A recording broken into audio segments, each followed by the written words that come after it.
Hello friends, welcome to our YouTube channel. In this video I'm gonna tell you about how to fix your this Google keyboard problem. If you have having the typing issue or letters are not correction problem, something is there, so how you can fix it in your Vivo smartphone. Before watching this video, if you have not subscribed to our YouTube channel, so let's start friends. First you have to open your settings, then click on apps.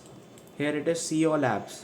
Click on here, you have to write system, then click on this system web view.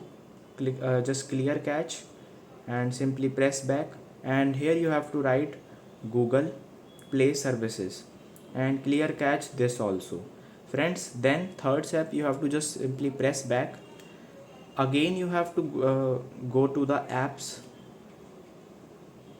Here it is, and type here Gboard. You can see this Google keyboard, and you have to do is clear cache and clear data also. So it will fix all your problem, and now you can see it is working. You can see like this. I hope you like this video. If you like this video, then subscribe to our YouTube channel for more helpful tips and tricks videos. See you next time.